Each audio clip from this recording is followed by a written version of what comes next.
Kama kuna kitu hutafutwa sana hii dunia ni nguvu, power, strength, hutafutwa kwa undi na uvumba.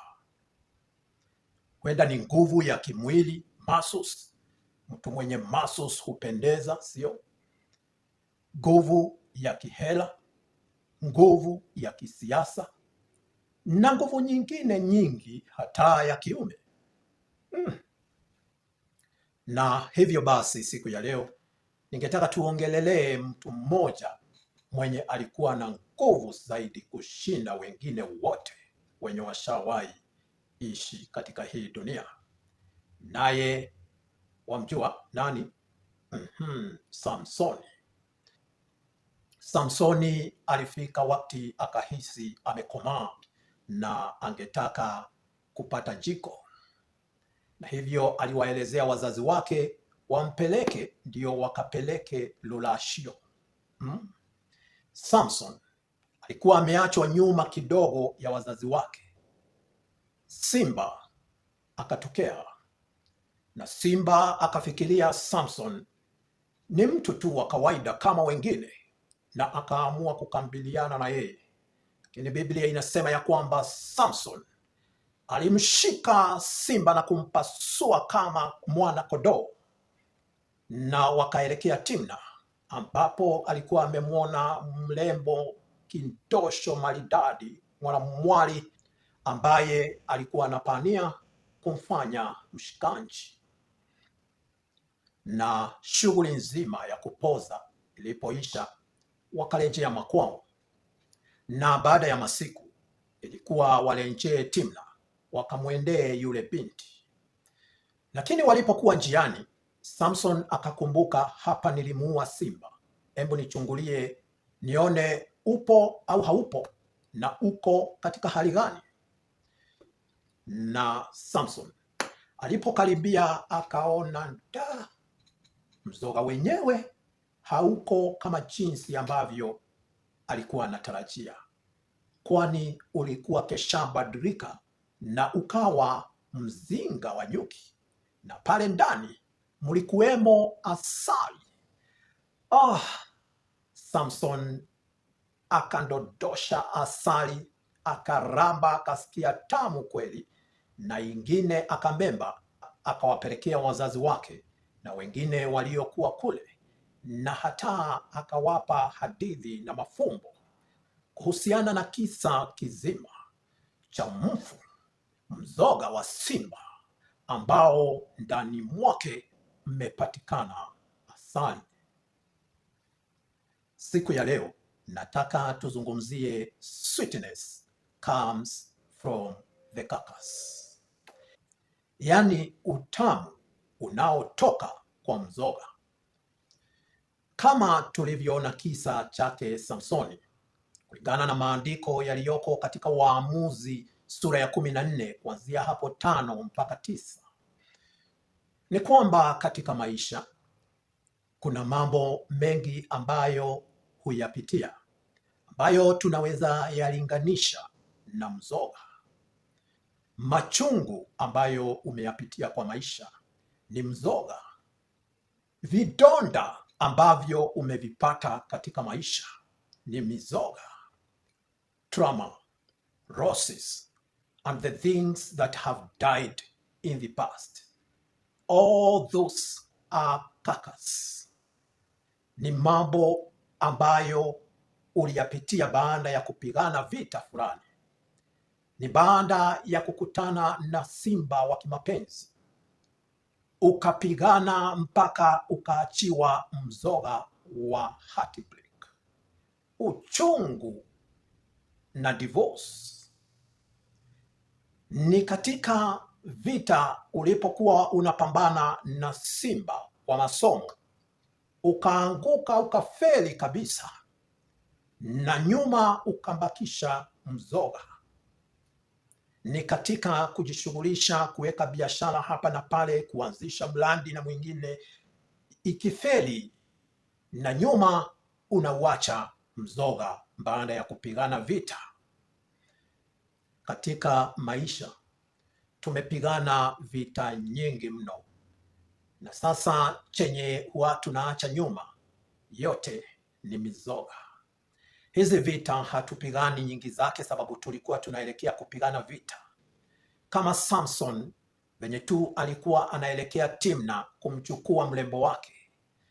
Vita nyingi ambazo sisi hupigana katika maisha ni katika ile harakati ya kujaribu kumwendea mrembo wetu, katika ile hali ya kutafuta mazuri, katika ile hali ya kutafuta maisha bora, ni katika ile hali ya kutafuta jinsi ya kujiendeleza, ni katika ile hali ya kutafuta jinsi kesho yetu itakuwa nzuri kuliko leo.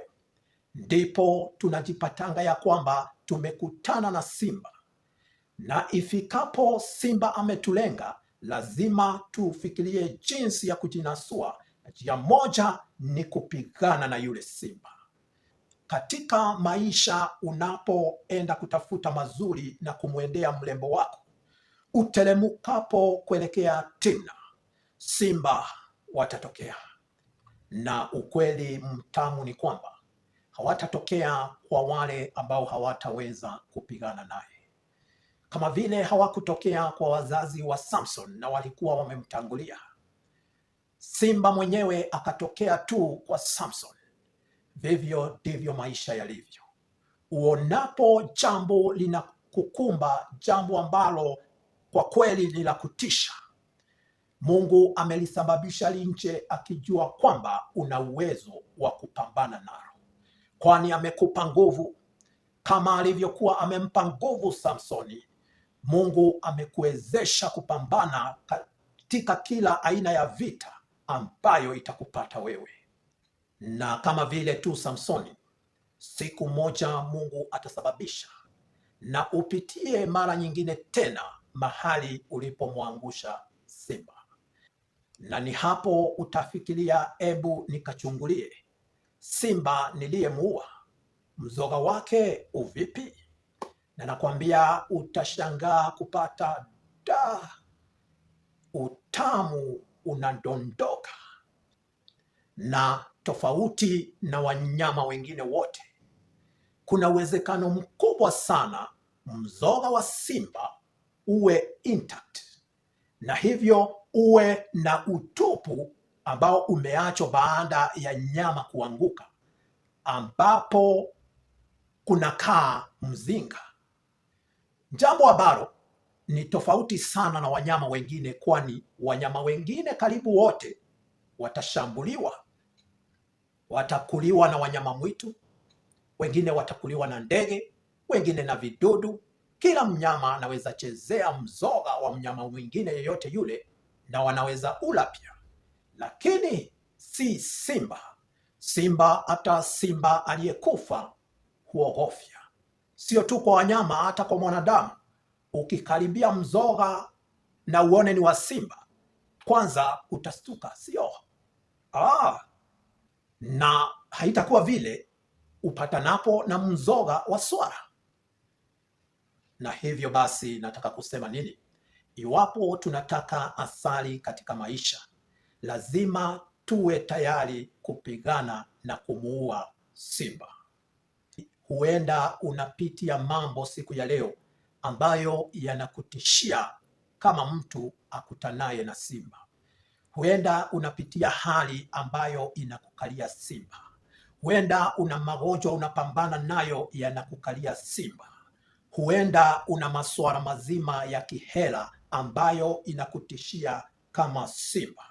Huenda uko katika mahusiano ambayo kwako ni kama simba.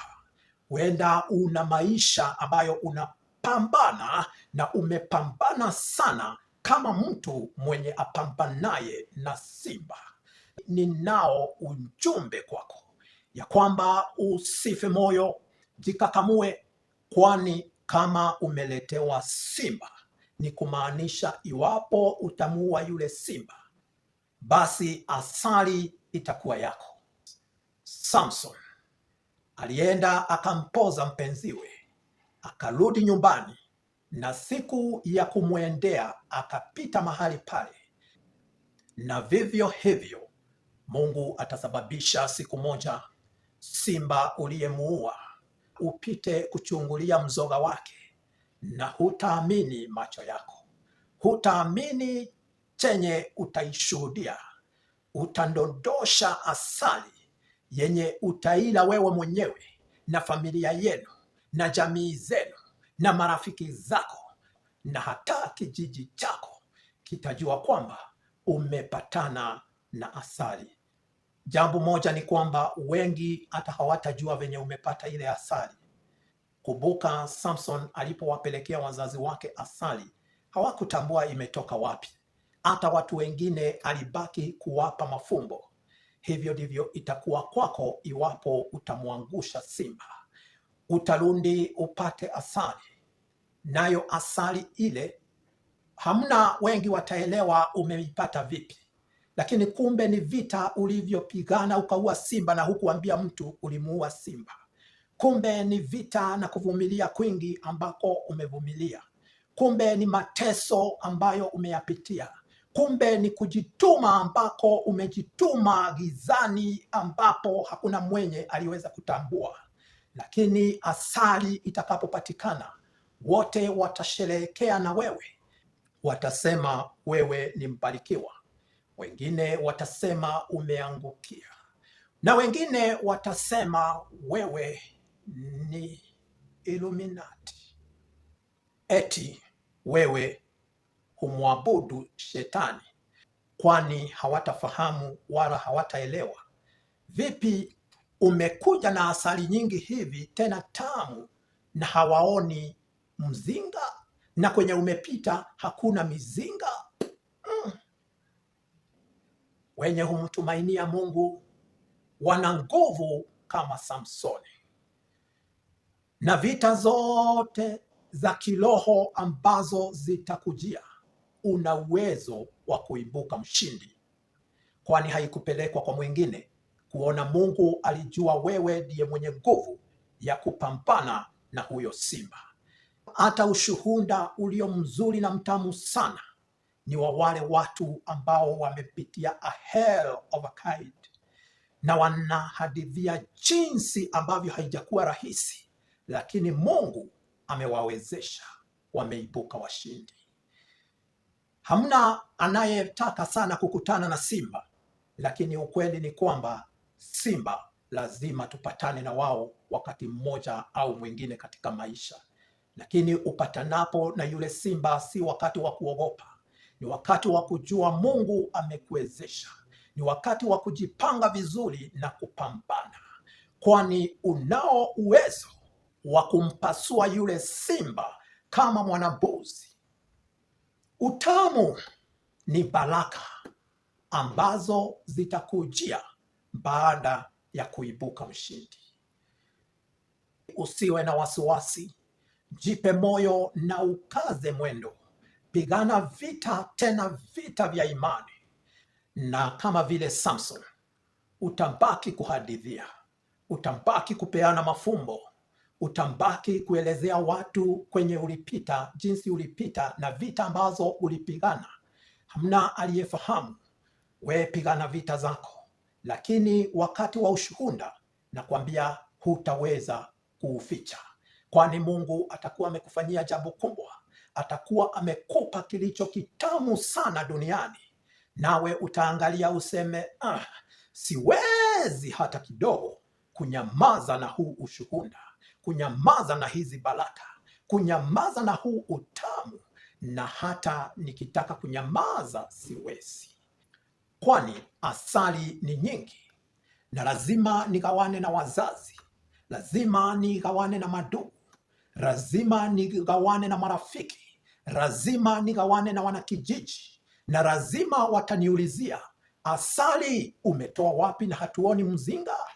Nawe utawaelezea, naona wakati nilikuwa nimeachwa nyuma, unaona wakati nilichelewa kidogo, unaona wakati hamukuelewa nini inafanyika katika maisha yangu. Bila shaka nilikuwa napambana na simba, na nilipambana na mpaka nikamuua. Na sasa hivi nilipoenda kuchungulia ule mzoga, nilipigwa na butwa.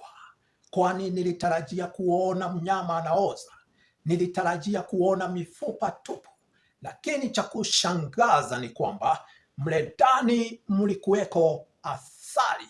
Na sasa ndiyo hii, njooni na tusherehekee. Na kila mtu atakuita mbarikiwa, na wengi watakuadmire, na tena watakuwa inspired kuwaua simba hata na wao, ili waweze kupata asali. Mungu na atupe nguvu, atuwezeshe, kwani simba ni wengi katika maisha, lakini wenye tutakumbali kupigana sio na wanyama wadogo, sio na mapaka na umbwa, sio na mende, bali na simba mwenyewe. Hamna budi kuenjoy yaliyo mazuri ya dunia. Kila la heri katika vita zako.